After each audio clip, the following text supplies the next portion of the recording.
See, this is why, everybody, the Premier League is the best league in the world. I don't care what anybody says. What a ridiculous day after Newcastle takes that victory against Arsenal earlier on Saturday. There was much to play for the rest at the top of the Premier League and everybody else, including, of course, Liverpool against Brighton and Manchester City trip to Bournemouth. And what a ride it was. Let's begin. Luis Miguel Echegaray with Stevie Nicol in the house. Let's begin with Liverpool's comeback against Brighton, of course. What a win, what a performance, what a game, to be honest. And a big day, Stevie Nicol, but let's begin with your Liverpool against Brighton. Get me through this. What did you make of this comeback and of this victory for Arne Slot as they top the table, of course, thanks to the 3 points? Well, I need a rest. I need to lie down after this game. I mean, quite honestly, it was all over the place. Liverpool all over the place. I was all over the place. Oh, my goodness. I mean, the first half, I mean, it's probably as poor a performance as Liverpool have had at Anfield in a long time. And I'm including Forest in that. They were lucky they were only 1-0 down. Kadiogu with the great strike, put them one up. Rutter, clean through, one-on-one with Kelleher, and Kelleher's made a great stop. I mean, Liverpool should have been 2 down anyway at half-time. I mean, they were just so poor. And then for 25 minutes at the start of the second half, it was like, this is what Anfield and Liverpool are all about. They absolutely threw everything, including the kitchen sink. McAllister, Verbruggen made a great save from McAllister. He made a great save from Gomez. Van Dijk should have scored. He completely whiffed on a ball. I mean, Liverpool just, you talk about taking advantage of going to the Kop end. They ran them into the ground. They went after them. They smothered them. They just really went after it. And Gakpo's goal, a little fortuitous. Nunes didn't touch it, in my opinion, and it kind of put the keeper off. It goes in the net. And then, of course, had there been a roof on Anfield, it would have come off when Mo Salah cut in from the right-hand side and just smashed this straight past Verbruggen. And Liverpool's 2-1 up. And then it swung again because, you know, that measured Liverpool that we've been talking about since Slot had taken over, I was hoping there would be a measured finish to the game for Liverpool. Calm it down, keep the ball, take the pressure out of the game. But no, that didn't happen. Brighton came back and just put pressure on Liverpool. I mean, it was a bit of a hear 'em, scare 'em last 20 minutes.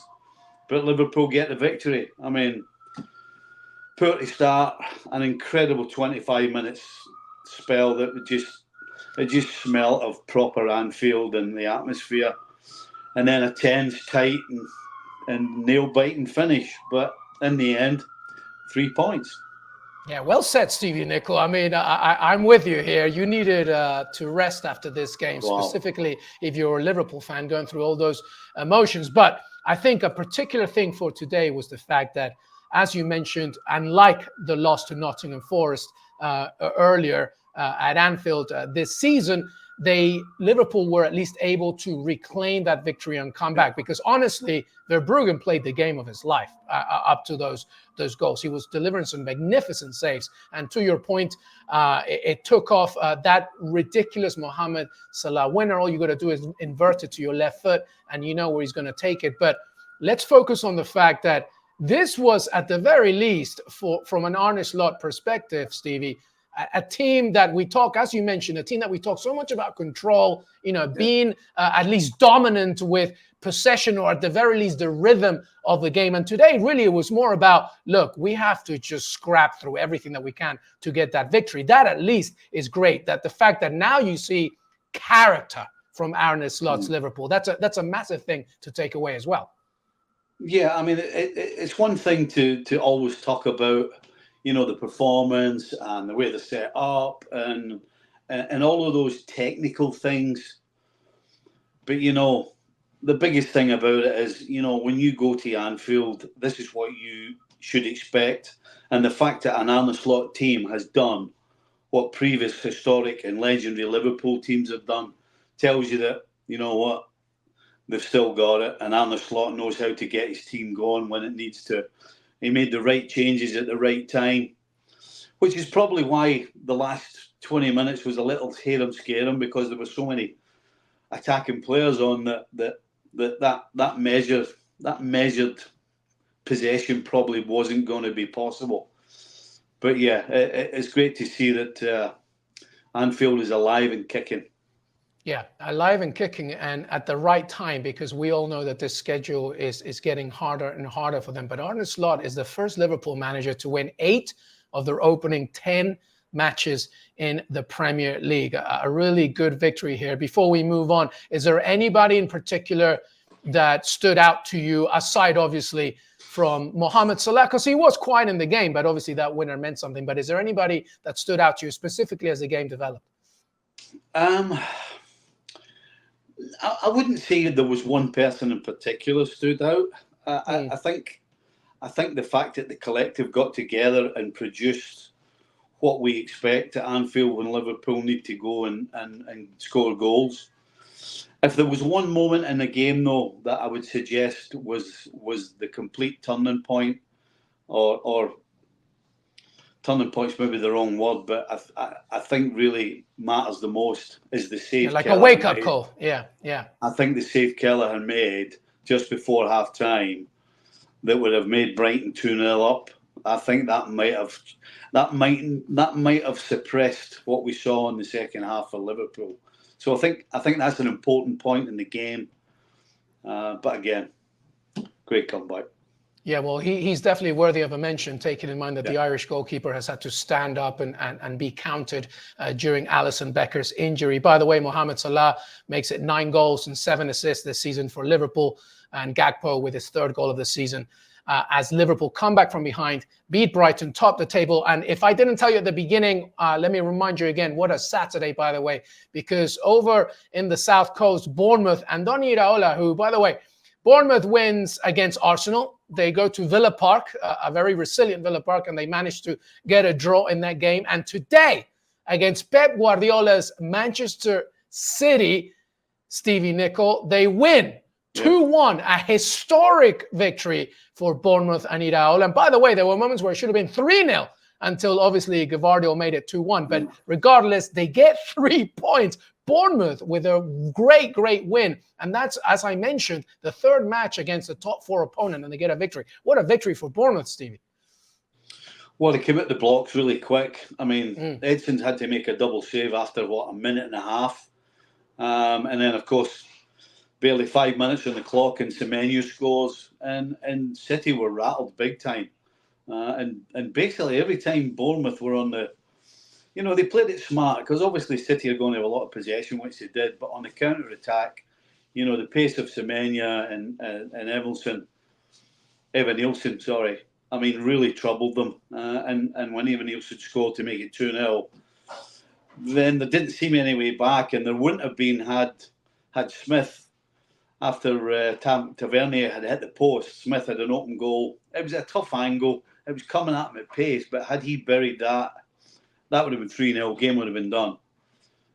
But of course, City don't give up the ghost, and they end up getting the goal back. It's 2-1, and then they put the pressure on for the last 10 minutes of the game. I mean, it took City 80 minutes to get an actual strike on goal. Yeah. I mean, that's how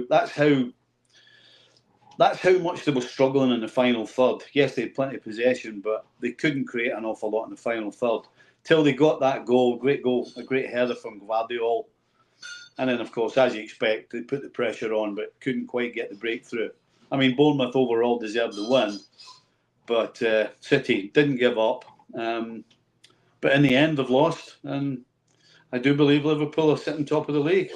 You do believe indeed, my friend, because that's Man City's 32-game Premier League unbeaten run coming to an end, by the way. And they've lost back-to-back matches in all competitions for the first time in over a year, back in September 2023. But, okay, so after the loss to Tottenham in the Carabao Cup, Pep Guardiola mentioned about, the injury list, and rightly so, right? That there's a lot going on here. It's the worst, he said, since he's joined the club. 13 players available leading up to the squad. But do you blame the loss on that, would you say, Stevie, or was there something else? Was it just the fact that it wasn't their day and Bournemouth took full advantage? Look, I think clearly when you've only got 13 fit players, then there is a little bit of an excuse, if you want to call it that. But is anybody really feeling sorry for Manchester City? A team that's had the biggest and best squad for how many years, and all of a sudden we're going to feel sorry for them? I'm sorry, but I'm not feeling sorry for Manchester City. At the end of the day, everybody's got their problems. Everybody has their injuries. Everybody has their suspensions. And you know what? To win the title, you got to battle through. And they've battled through the last 4 years over problems they've had. So, yeah, I don't think there's too many people feeling too much sympathy for Manchester City. Yeah, no, I mean, this is a team that started, today with Erling Haaland up top, Ederson was in goal, Akanji and Ake, Gvardiol, Kyle Walker, Phil Foden. I think they were fine. I think this really should highlight the fact that this is Bournemouth's first ever win against Manchester City in all competitions. A historic achievement and really something to be called upon. And by the way, just as you were talking, Stevie, regarding how Liverpool top the table, a reminder that that's indeed the case with 25 points. Man City, because of that loss, they're in second, but only 23 points. Stevie Nicol, Nottingham Forest in third place after beating West Ham. Chris Wood playing like prime Gerd Muller right now. Yeah. What's going on? I know it's early. I know it's November, but it's not that early. And also, it is a ridiculous achievement, taking in mind that Nottingham Forest, through the last season and a half, have had to deal with so much. Nuno Espirito Santo has done a remarkable job. Third place in the Premier League.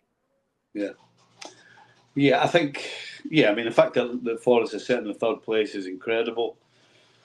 And I think today, more than anything, and I don't want to take any away from Forest, because I don't think any of us think that Forest are going to finish in the top four come the end of the season.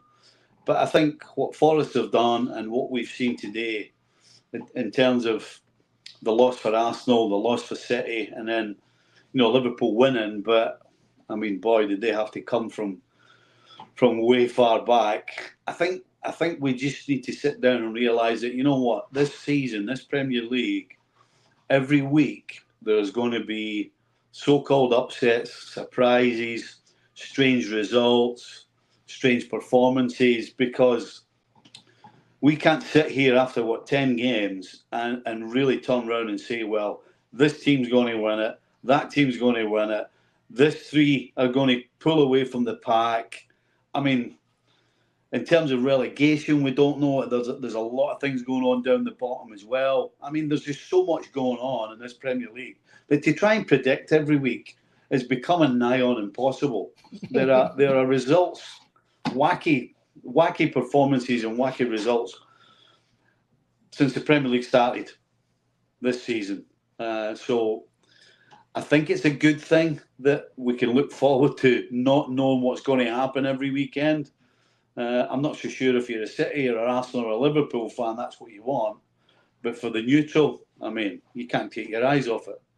Absolutely not. Between first and sixth, which is Chelsea, by the way, there's only 8 points of a difference. And to your point, it's such a competitive race, not just for the title race, of course, but the European spots, including Champions League. On Sunday, Aston Villa and Tottenham face against each other. If Villa win, of course, they can reclaim that third spot over Nottingham Forest, and then Manchester United against Chelsea. There's just so much to play for. So let me end with this, Stevie Nicol. Yeah.